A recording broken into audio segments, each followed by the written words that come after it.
এদেশে যেই রাজনীতি করো, যে ব্যানারেই রাজনীতি করো, ধর্মীয় মূল্যবোধের বাইরে গিয়ে রাজনীতি করলে পরে হাসিনাকে যেমন ইন্ডিয়া পাঠানো হয়েছে, তোমাদেরকেও কোথায় পাঠায় দেওয়া হবে। মুসলমানের দেশে রাজনীতি চলবে না। এই বিষয়গুলো শক্তভাবে যুব সমাজ তোমরা যারা তারা খেয়াল রাখবে। মনে থাকবে তো ইনশাআল্লাহ, মনে থাকবে তো ইনশাআল্লাহ। আল্লাহ তাআলা তৌফিক দান করেন। ওনার অসমাপ্ত কথা এবং ওনার দোয়া মুনাজাত বাকি আছে। হাত দিয়া আমি হযরতের নির্দেশ পালন করতে, হযরত সাহেব বরুণার নির্দেশে আমি এখানে বসছি। হুজুর বলছেন আমাকে বসতে, এজন্য আমি বসছি। আর আমি তো এখানে প্রতি বছর নিয়মিত আসি। শোনেন, আমি নিয়মিত আসি না, আমি প্রতি বছর আসি না, মাঝে মাঝে মিস করে দোস্ত, তাই না? দোস্ত মিস করার কারণে দোস্তের দায়িত্ব বেশি আর আমার দায়িত্ব একটু কম, কারণ আমি নিয়মিত। আমার আগামী বছর আবার দাওয়াত আছে। কয় তারিখে যেন? 21 তারিখ মনে হয়, 24 তারিখ। 24 তারিখে আবার আসা আছে, দাওয়াত আছে। এই জন্য এখানে অনেকটা মামার সাথে এবং সেই অনেক পুরানা মোহাব্বত এই মাদ্রাসার পূর্ব সময় থেকেই আছে। প্রতি বছর আসা হয়। আগামী বছরের তারিখ আমি দিছি। আগামী বছরের তারিখ হুজুর এখনো দেয় নেই মনে হয়। দিছে? এখনো দেয় নেই। হুজুরটা রাখতে হইব। হ্যাঁ, 23 করলে আমি পারি। আপনি এটা 23 করে দিন, যাওয়ার 21, 22, 23 করবো। আপনি কইলে আমার লোক কথা হয়েছে। এটা আমাদের বুধবারে তো সেটাই ঝামেলা করি। ওইখানে দিবেন না, সব জায়গায় কইছে। এখানে 24 তারিখ দিয়ে দেন। 24 তারিখ আমার আসতে হবে না। কই ওইখানে যাওয়া না, আপনি ওখানে 24 দিয়েছেন? 24 ওখানে দুপুরে করে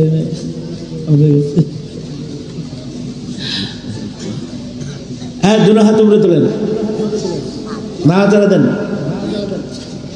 বলেন আলহামদুলিল্লাহ। আওয়াজ করে বলেন আলহামদুলিল্লাহ, বলেন সুবহানাল্লাহ। হযরত সবক দিছে না? জিকির বেশি করতে বলছে না? জিকির বেশি করতে বলছে না? বলেন সুবহানাল্লাহ, আলহামদুলিল্লাহ, লা ইলাহা ইল্লাল্লাহ, আল্লাহু আকবার। জোরে আল্লাহু আকবার, আল্লাহু আকবার, আলহামদুলিল্লাহ। আমার কথা খুব সংক্ষেপ। এক নম্বর কথা হলো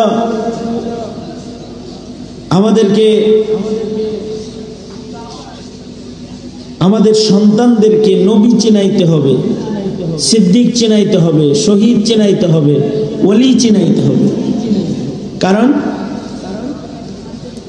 নবীরা, সিদ্দিকরা, শহীদরা, ওলিরা এরা আল্লাহ পাকের পুরস্কার প্রাপ্ত বিনা হিসাব জান্নাতি বান্দা।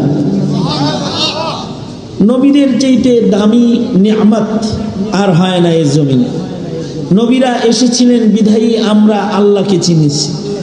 নবীরা এসেছেন বিধায়ী আমরা শরীয়ত পেয়েছি।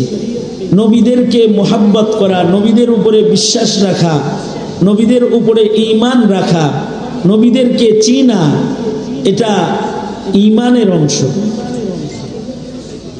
সবচেয়ে বড় কথা হলো আমাদের সন্তানরা এখন নবী চিনে না, নেতা চিনে, নবী বলেন নেতা চিনে না? নেতা চেনানোর আয়োজন আছে। শেখ মুজিবুর রহমান স্বাধীনতার স্থপতি, ওনাকে চিনানোর জন্য, বঙ্গবন্ধু চিনানোর জন্য আয়োজন যত 16 বছর ছিল, নবী চিনানোর আয়োজন তত ছিল না। এ কারণে সন্তানরা নবী চিনে কম প্রজন্ম।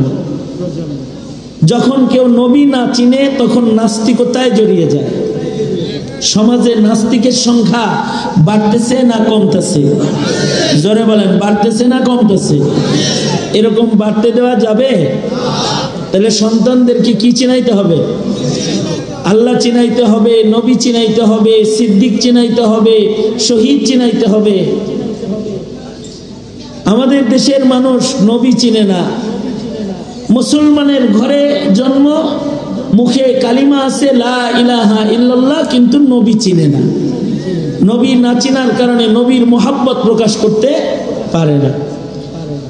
নেতার মোহাব্বত প্রকাশ করতে পারে, কিন্তু নবীর মোহাব্বত প্রকাশ করতে পারে না। এই যে ধীরে ধীরে প্রজন্মের ভেতরে আল্লাহর পরিচয়, নবীর পরিচয়, ধর্মের পরিচয় যেটা নষ্ট হইতেছে, দ্বীনিয়াতের শিক্ষা, এইটাকে জোরদার করতে হবে। সকালবেলার যে সবাহি মক্তবগুলো আছে, সকালবেলা এই সবাহি মক্তবগুলো, এগুলো আজ থেকে 16 বছর আগেও চালু ছিল, 16 বছর আগেও খুব ভালো চালু ছিল, কিন্তু 15-16 বছরের ভেতরে সবাহি মক্তবগুলো শূন্যের কোঠায় চলে গেছে। এখন মসজিদের মক্তবে আর বাচ্চা কাচ্চা যেতে পারে না, কারণ সব স্কুলগুলো ফজরের পরে চলে আসছে। আগে শুধু কেজি স্কুল ছিল, আর এখন একেবারে কিন্ডারগার্টেন, যত স্কুল আছে সব প্রাইভেট স্কুল, সব ফজরের পরে। আর এগুলো শুরু হয় কি দিয়ে জানেন? ঢোলের বাড়ি দিয়ে। কি দিয়ে শুরু হয়? ঢোলের বাড়ি, গান, পিটি, এগুলো দিয়া এদের সকালবেলার সবাহি যাত্রা শুরু হয়। 16 বছর আগেও আমাদের সন্তানদের সকালের যাত্রা ছিল আল্লাহর নাম নিয়ে, নবীজির নাম নিয়ে, ধর্মকর্ম শিখা, দিন শিখা। এই যে আমাদের ক্ষতি, যেটা আমাদের প্রজন্মের হয়েছে, যে আমাদের প্রজন্ম দ্বীনিয়াত থেকে দূরে, এই দ্বীনিয়াত থেকে, দ্বীনিয়াতের শিক্ষা থেকে যে দূরত্বটা আছে আমাদের, এই দূরত্বটাকে ধীরে ধীরে কমায় ফেলতে হবে, দূরত্বটাকে জিরোর কোঠায় নিতে হবে। যদি আমরা এই দূরত্ব কমায় জিরোর কোঠায় না নিতে পারি, তাহলে আগামীর প্রজন্ম ঈমান রক্ষা করা অনেক কঠিন হয়ে যাবে। এখনো তো কিছু ইমানদার আছে, কিছু ইমানদার আছে, এটা 5 তারিখেও আপনারা বুঝছেন, ইমানদার যে কিছু আছে বাংলাদেশে 5 তারিখে বোঝা গেছে। তবে এই ইমানদার গুলা শিক্ষা কারিকুলামের ভিত্তিতে গঠিত ইমানদার না। এই ইমানদার গুলা গঠন হয়েছে উলামায়ে কেরামের ওয়াজের মাধ্যমে, এই ইমানদার গুলা গঠন হয়েছে দাওয়াত ও তাবলীগের মাধ্যমে, এই ইমানদার গুলা গঠন হয়েছে আল্লাহওয়ালা বুজুর্গদের, পীর মুরিদির মেহনতের মাধ্যমে। এতটুকু ইমানদারি যেটা আমরা দেখেছি 5 তারিখে, এটা এর দ্বারাই গঠন হয়েছে। এটা আমরা না বুঝলেও যারা এই দেশ থেকে ঈমান, ইসলাম, তাওহীদ, ধর্ম বিদায় করে যারা হিন্দুত্ববাদ প্রতিষ্ঠা করতে চায়, ওরা ঠিকই এটা বুঝছে। ওরা এইটা বুঝার কারণে ওরা ইস্তেমার মাঠে হেলমেট বাহিনী পাঠায় দাওয়াত ও তাবলীগকে বন্ধ করার চক্রান্ত করেছে, ঠিক কিনা জোরে বলেন? উপজেলায় একটা করে মসজিদ বানাইছে ঠিক, কিন্তু প্রতিটা মসজিদে দাওয়াত ও তাবলীগের ঝগড়া বিবাদ ওরা লাগাইছে।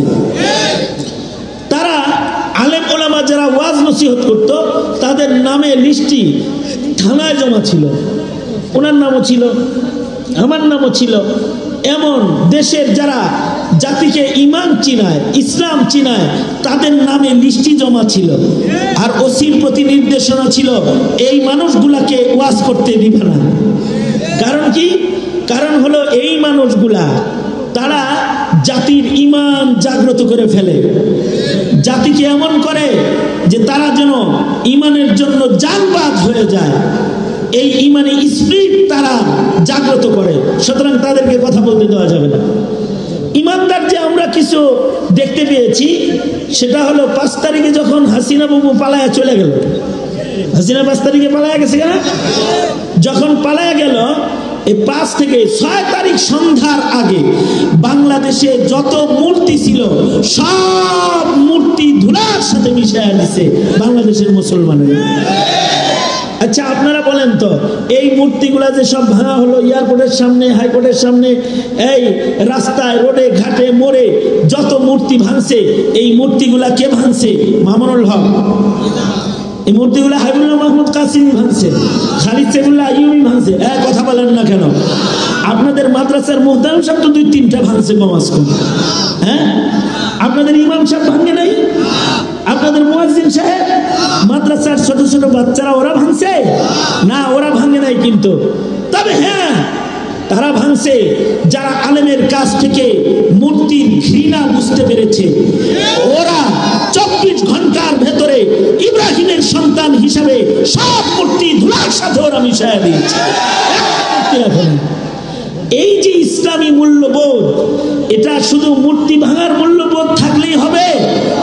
ওই সংসদ ভেঙে দিয়ে নতুন সংসদ গঠন করতে হবে, যারা এই দেশ থেকে বহুত্ববাদ বিদায় করবে, কাদিয়ানি মতবাদ বিদায় করবে, যারা এদেশের 17 কোটি মুসলমানের ইমানের অধিকারকে তারা প্রতিষ্ঠা করবে। সুতরাং সেই প্রতিষ্ঠার আন্দোলনে নামতে রাজি আছেন তো? এই আন্দোলনটা কিন্তু নবীর সুন্নাত, এই তাওহীদের একাত্মবাদের মশাল জমিনে কায়েম করার আন্দোলন যেটা, এইটাও সুন্নাত। এটা কি খালি টুপি পরা সুন্নাত? টুপি পরা সুন্নাত খালি? হুকুমতে ইসলামী প্রতিষ্ঠা করা এটা নবীর জবরদস্ত সুন্নাত। এই সুন্নতের আমল যারা করবে তাদেরকে আল্লাহ তাআলা বিনা হিসাব জান্নাতি বান্দাদের সাথে জান্নাত দান করবে, এটা আল্লাহ পাকের ওয়াদা। সুতরাং ওই জিহাদে শামিল হইতে রাজি? জোরে আওয়াজ করে বলেন রাজি? ভোট দিবেন তাহলে কারে? নৌকারে আর ধানের শীষে?